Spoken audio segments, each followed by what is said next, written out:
Hello ಸ್ನೇಹಿತರೆ, ಹರ್ಷಾಸ್ life skills for ಕಿಡ್ಸ್ಗೆ ಸುಸ್ವಾಗತ.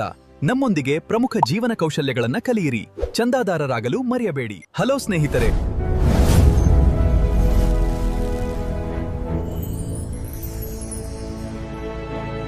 ನಮಸ್ಕಾರ. ಹಣ ಅಂತ ತಕ್ಷಣ ನಮಗೆಲ್ಲ ನೆನಪಾಗೋದು ಲೆಕ್ಕ, ಸ್ಪ್ರೆಡ್ ಶೀಟ್ಗಳು ಅಲ್ವಾ? ಆದರೆ ನಿಜವಾಗ್ಲೂ ಸಂಪತ್ತು ಮಾಡೋದು ತಲೆ ಒಳಗಿನ ಆಟ. ಇದು ಜ್ಞಾನಕ್ಕಿಂತ ಹೆಚ್ಚಾಗಿ ನಮ್ಮ ನಡವಳಿಕೆಯ ಬಗ್ಗೆ. ಬನ್ನಿ, ಈ ಮನೋವಿಜ್ಞಾನವನ್ನ ಹೇಗೆ ನಮ್ಮ ಕಂಟ್ರೋಲ್ಗೆ ತಗೋಬೇಕು ಅಂತ ನೋಡೋಣ. ಈ ಒಂದು ಮಾತಿದೆಯಲ್ಲ, ಇದೇ ಇಡೀ ಚರ್ಚೆ ಅಡಿಪಾಯ. ನೋಡಿ, ಫಿನಾನ್ಷಿಯಲ್ ಸಕ್ಸಸ್ ಅಂದ್ರೆ ಅದೇನು ಗಣಿತದ ಪರೀಕ್ಷೆ ಅಲ್ಲ, ಅದೊಂದು ಕಲೆ. ನಾವು ಎಷ್ಟು ಸ್ಮಾರ್ಟ್ ಅನ್ನೋದಕ್ಕಿಂತ ನಮ್ಮ ಇಮೋಷನ್ಸ್ನ ಹೇಗೆ ಕಂಟ್ರೋಲ್ ಮಾಡ್ತೀವಿ ಅನ್ನೋದು ಇಲ್ಲಿ ತುಂಬಾನೇ ಮುಖ್ಯ. ನಿಜ ಹೇಳ್ಬೇಕಂದ್ರೆ ಇದೇ ಗೇಮ್ ಚೇಂಜರ್. ಈ ಸಂಖ್ಯೆ ನೋಡಿ, $8 ಮಿಲಿಯನ್, ಅಂದ್ರೆ ಸುಮಾರು 66 ಕೋಟಿ ರೂಪಾಯಿ. ಅಬ್ಬಾ, ಎಂಥ ದೊಡ್ಡ ಮೊತ್ತ ಅಲ್ವಾ? ಆದ್ರೆ ನಿಮ್ಗೆ ಆಶ್ಚರ್ಯ ಆಗ್ಬೋದು, ಇದನ್ನ ಸಂಪಾದಿಸಿದ್ದು ಯಾವುದೋ ವಾಲ್ ಸ್ಟ್ರೀಟ್ ಎಕ್ಸ್ಪರ್ಟ್ ಅಲ್ಲ. ಹಾಗಾದ್ರೆ ಯಾರಿವರು? ಇವರ ಹೆಸರು ರೊನಾಲ್ಡ್ ರೀಡ್. ವೃತ್ತಿಯಲ್ಲಿ ಒಬ್ಬ ಜಾನಿಟರ್, ಅಂದ್ರೆ ಕ್ಲೀನಿಂಗ್ ಕೆಲಸದವರು. ಜೊತೆಗೆ ಗ್ಯಾಸ್ ಸ್ಟೇಷನಲ್ಲಿ ಕೆಲಸ ಮಾಡ್ತಿದ್ರು. ಅವರಿಗೆ ದೊಡ್ಡ ಸಂಬಳ ಇರಲಿಲ್ಲ, ಲಾಟ್ರಿನೂ ಹೊಡೆದಿರಲಿಲ್ಲ. ಬದಲಿಗೆ ಅವರ ಜೀವನ ಪೂರ್ತಿ ಒಂದೇ ಸಮನೆ ಉಳಿತಾಯ ಮಾಡ್ತಾ ಹೋದ್ರು. ಆ ಹಣವನ್ನ ಕಾಂಪೌಂಡಿಂಗ್ ಅನ್ನೋ ಮ್ಯಾಜಿಕ್ ಮೂಲಕ ಬೆಳೆಸಿದ್ರು. ನೋಡಿ, ಅವರ ಯಶಸ್ಸಿನ ಗುಟ್ಟು ಅವರ ಬುದ್ಧಿವಂತಿಕೆ ಅಲ್ಲ, ಅವರ ನಡವಳಿಕೆ. ಸರಿ, ಹಾಗಾದ್ರೆ ನಮ್ಮ ಮೊದಲ ಶಿಸ್ತು ಅಥವಾ ಪಾಠಕ್ಕೆ ಬರೋಣ. ನೋಡಿ, ಸ್ಟಾಕ್ ಮಾರ್ಕೆಟ್ನಲ್ಲಿ ಸಿಗೋ ರಿಟರ್ನ್ಸ್ ಇದೆಯಲ್ಲ, ಅದು ಫ್ರೀ ಅಲ್ಲ, ಅದಕ್ಕೊಂದು ಬೆಲೆ ಕಟ್ಟಲೇಬೇಕು. ಆ ಬೆಲೆ ಏನು ಅಂತ ಅರ್ಥ ಮಾಡ್ಕೊಳ್ಳೋದು ತುಂಬಾನೇ ಇಂಪಾರ್ಟೆಂಟ್. ಯೋಚನೆ ಮಾಡಿ, ಒಂದು ದುಬಾರಿ ವಾಚ್ ಬೇಕು ಅಂದ್ರೆ ನಾವು ಹಣ ಕೊಟ್ಟು ತಗೋತೀವಿ. ಅದೇ ರೀತಿ ಶೇರ್ ಮಾರುಕಟ್ಟೆಯಲ್ಲಿ ಒಳ್ಳೆ ರಿಟರ್ನ್ಸ್ ಬೇಕು ಅಂದ್ರೆ ಅಲ್ಲೂ ಒಂದು ಶುಲ್ಕ, ಅಂದ್ರೆ ಒಂದು ಫೀ ಕಟ್ಟಬೇಕು. ಆ ಫೀ ಬೇರೇನೂ ಅಲ್ಲ, ಮಾರ್ಕೆಟ್ನ ಏರಿಳಿತ, ಭಯ ಮತ್ತು ಆತಂಕ. ಇದನ್ನೆಲ್ಲ ಸಹಿಸಿಕೊಳ್ಳದೆ ನಾವು ಕಟ್ಟಬೇಕಾದ ಬೆಲೆ. ಉದಾಹರಣೆಗೆ ನೆಟ್ಫ್ಲಿಕ್ಸ್ ಅನ್ನೇ ತಗೊಳ್ಳಿ. ಅದರ ಸ್ಟಾಕ್ ಅಂತೂ ಜಬರ್ದಸ್ತ್ ರಿಟರ್ನ್ಸ್ ಕೊಟ್ಟಿದೆ. ಆದರೆ 2011ರಲ್ಲಿ ಅದರ ಬೆಲೆ ಒಂದೇ ಸಾರಿ 80% ಬಿದ್ದೋಗಿತ್ತು. ಊಹಿಸ್ಕೊಳ್ಳಿ, ಹಂಗಿರೋ ಸಮಯದಲ್ಲಿ ಭಯ ಪಡದೆ ತಾಳ್ಮೆಯಿಂದ ಆ ಸ್ಟಾಕ್ನ ಹಿಡಿದಿಟ್ಕೊಳ್ಳೋದು ಸುಲಭನಾ? ಯಾರು ಆ ಏರಿಳಿತದ ಬೆಲೆಯನ್ನ ಕಟ್ಟಿದ್ರೋ ಅವ್ರಿಗೆ ಮಾತ್ರ ಅದ್ಭುತ ಲಾಭ ಸಿಕ್ಕಿತ್ತು. ಇದೇನು ಒಂದೇ ಸ್ಟಾಕ್ ಕಥೆಯಲ್ಲ. S&P 500 ತರಹದ ದೊಡ್ಡ ಇಂಡೆಕ್ಸ್ ಫಂಡಲ್ಲಿ ದುಡ್ಡು ಹಾಕಿದ್ರೂ ಅಷ್ಟೇ ನಾವು ದೊಡ್ಡ ಕುಸಿತಗಳನ್ನು ಸಹಿಸಲೇಬೇಕು.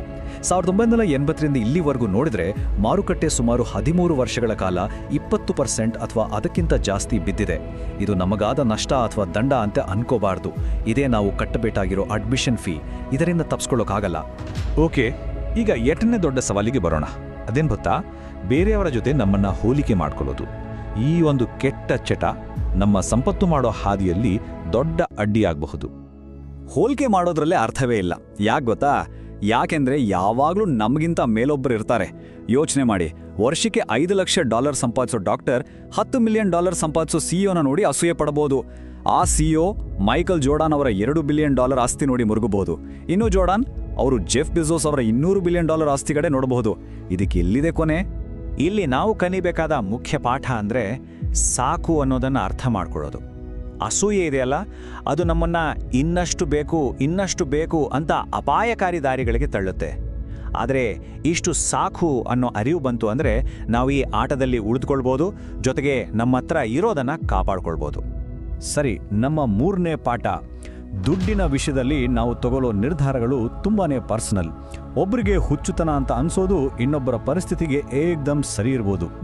ಈ ಒಂದು ವಿಷಯ ಕೇಳಿ, ಯಾಕೆ ಕಡಿಮೆ ಆದಾಯ ಇರೋರು ಹೆಚ್ಚು ಆದಾಯ ಇರೋರಿಗಿಂತ 4 ಪಟ್ಟು ಜಾಸ್ತಿ ಲಾಟ್ರಿ ಟಿಕೆಟ್ ತಗೋತಾರೆ? ಮೊದಲ ನೋಟಕ್ಕೆ ಇದೇನಪ್ಪ ಸರಿ ಇಲ್ಲದ ನಡವಳಿಕೆ ಅನಿಸುತ್ತೆ ಅಲ್ವಾ? ಆದರೆ ಇದ್ರ ಹಿಂದೆ ಒಂದು ಕಾರಣ ಇದೆ. ಇದರ ಹಿಂದಿನ ಸೈಕಾಲಜಿ ಇದೆಯಲ್ಲ, ಅದು ತುಂಬಾ ಆಳವಾದದ್ದು. ಕಡಿಮೆ ಆದಾಯ ಇರೋರಿಗೆ ಒಂದು ದೊಡ್ಡ ಕಾರು, ಒಂದು ಫಾರಿನ್ ಟ್ರಿಪ್ಪು, ಇದೆಲ್ಲ ಬರೀ ಕನಸು. ಅದೇ ಆ ಒಂದು ಲಾಟ್ರಿ ಟಿಕೆಟ್ ಆ ಕನಸನ್ನು ನನಸು ಮಾಡೋ ಒಂದು ಪುಟ್ಟ ಅವಕಾಶವನ್ನ ಜೀವಂತವಾಗಿಡುತ್ತೆ. ಅವರ ದೃಷ್ಟಿಯಿಂದ ನೋಡಿದ್ರೆ ಇದು ಹತಾಶೆಯಿಂದ ಮಾಡಿದ್ದಲ್ಲ, ಬದಲಿಗೆ ಒಂದು ಭರವಸೆಯನ್ನ ಕೊಂಡುಕೊಂಡ ಹಾಗೆ. ಇದರಿಂದ ನಾವು ಕಲಿಬೇಕಾದ ಪಾಠ ಏನು ಅಂದ್ರೆ, ಬೇರೆಯವ್ರನ್ನ ನೋಡಿ ಕುರುಡಾಗಿ ಅವರ ಇನ್ವೆಸ್ಟಿಂಗ್ ಸ್ಟೈಲ್ನ ಕಾಪಿ ಮಾಡಬಾರ್ದು. ಯೋಚನೆ ಮಾಡಿ, ಒಬ್ಬ ಕೋಟ್ಯಾಧಿಪತಿಯ ಗುರಿ ಇರೋದು ತನ್ನ ಸಂಪತ್ತನ್ನ ಕಾಪಾಡಿಕೊಳ್ಳೋದು. ಅದಕ್ಕೆ ಅವರು ಕಡಿಮೆ ರಿಸ್ಕ್ ತಗೋತಾರೆ. ಆದರೆ ಒಬ್ಬ ಯುವ ಇನ್ವೆಸ್ಟರ್ಗೆ ಸಂಪತ್ತು ಮಾರಬೇಕಾಗಿರುತ್ತೆ. ಹಾಗಾಗಿ ಸ್ವಲ್ಪ ಹೆಚ್ಚು ರಿಸ್ಕ್ ತಗೊಳ್ಳೋಕ್ಕೆ ರೆಡಿ ಇರ್ಬೋದು. ಹಾಗಾಗಿ ನಮ್ಮ ಗುರಿಗಳಿಗೆ ಸರಿ ಹೊಂದುವ ದಾರಿಯನ್ನು ನಾವೇ ಹುಡುಕಬೇಕು. ಈಗ 4ನೇ ಶಿಸ್ತು, ಮಾರುಕಟ್ಟೆಯಲ್ಲಿ ಇದ್ದಕ್ಕಿದ್ದಂತೆ ಬರೋ ದೊಡ್ಡ ದೊಡ್ಡ ಬಿರುಗಾಳಿಗಳನ್ನು ಅಂದರೆ ಅನಿರೀಕ್ಷಿತ ಘಟನೆಗಳನ್ನು ಹೇಗೆ ಎದುರಿಸೋದು ಅಂತ ನೋಡೋಣ.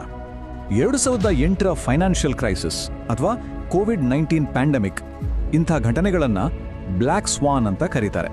ಅಂದರೆ ಇದನ್ನು ಯಾರೂ ಊಹಿಸೋಕ್ಕಾಗಲ್ಲ, ಆದರೆ ಇದು ನಡೆದಾಗ ಮಾತ್ರ ಇದರ ಪರಿಣಾಮ ಅಮೇಝಿಂಗ್ ಆಗಿರುತ್ತೆ. ಇಂಥ ಘಟನೆಗಳು ಮತ್ತೆ ಮತ್ತೆ ಆಗ್ತಾನೇ ಇರ್ತವೆ. ಆದರೆ ಇಂಥ ಬಿರುಗಾಳಿಗಳ ನಡುವೆಯೂ ಯಾರು ದೀರ್ಘಕಾಲ ಮಾರ್ಕೆಟ್ನಲ್ಲಿ ಉಳಿದುಕೊಳ್ತಾರೋ ಅವ್ರಿಗೆ ಸಿಗೋ ಪ್ರತಿಫಲ ನೋಡಿ, 20 ವರ್ಷಗಳಲ್ಲಿ 291% ರಿಟರ್ನ್.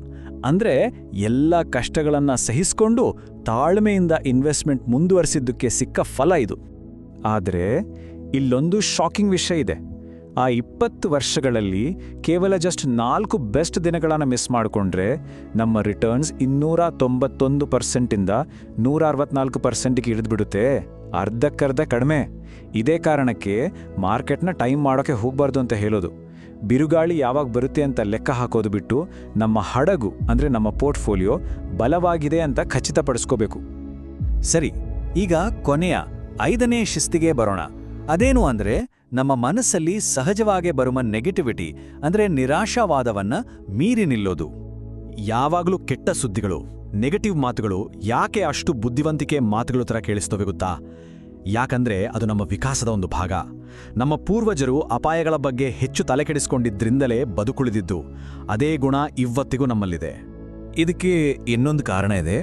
ಪ್ರಗತಿ ಅನ್ನೋದು ನಿಧಾನವಾಗಿ ದಿನದಿಂದ ದಿನಕ್ಕೆ ಆಗೋದು. ಆದರೆ ಮಾರುಕಟ್ಟೆ ಕುಸಿತದಂತಹ ಕೆಟ್ಟ ಘಟನೆಗಳು ಒಂದೇ ದಿನದಲ್ಲಿ ತಡೀರ್ ಅಂತ ಆಗ್ಬಿಡ್ತವೆ. ಈ ಡ್ರಾಮಾದಿಂದಾಗಿ ಕೆಟ್ಟ ಸುದ್ದಿ ಬೇಗ ನಮ್ಮ ಗಮನ ಸೆಳೆಯುತ್ತೆ ಮತ್ತೆ ನಮ್ಮ ಮನಸ್ಸಿನಲ್ಲಿರೋ ನೆಗೆಟಿವಿಟಿಯನ್ನ ಇನ್ನಷ್ಟು ಗಟ್ಟಿ ಮಾಡುತ್ತೆ. ಹಾಗಾದ್ರೆ ನಾವು ಕಲ್ತ ಈ 5 ಪ್ರಮುಖ ಶಿಸ್ತುಗಳನ್ನು ಒಮ್ಮೆ ನೆನಪಿಸ್ಕೊಳ್ಳೋಣ. 1. ಬೆಲೆ ಕಟ್ಟಲು ಸಿದ್ಧರಾಗಿರಿ, ಅಂದರೆ ಮಾರ್ಕೆಟ್ನ ಏರಿಳಿತವನ್ನು ಸ್ವೀಕರಿಸಿ. 2. ಇಷ್ಟು ಸಾಕು ಅನ್ನೋದನ್ನ ಅರ್ಥ ಮಾಡ್ಕೊಳ್ಳಿ, ಅಸೂಯೆಯನ್ನ ಬಿಟ್ಬಿಡಿ. 3. ನಿಮ್ಮದೇ ದಾರಿಯನ್ನ ಕಂಡುಕೊಳ್ಳಿ, ನಿಮ್ಮ ಗುರಿಗಳಿಗೆ ತಕ್ಕಂತೆ ನಿರ್ಧಾರ ತಗೊಳ್ಳಿ. 4. ಭವಿಷ್ಯ ಊಹಿಸಬೇಡಿ, ಸಿದ್ಧರಾಗಿರಿ, ಅನಿರೀಕ್ಷಿತ ಘಟನೆಗಳನ್ನು ಎದುರಿಸೋಕೆ ತಯಾರಿ ಮಾಡ್ಕೊಳ್ಳಿ. ಮತ್ತು ಕೊನೆಯದಾಗಿ 5. ಆಶಾವಾದಿಗಳಾಗಿರಿ, ನೆಗೆಟಿವಿಟಿಯ ಸೆಳೆತಕ್ಕೆ ಬಲಿಯಾಗಬೇಡಿ.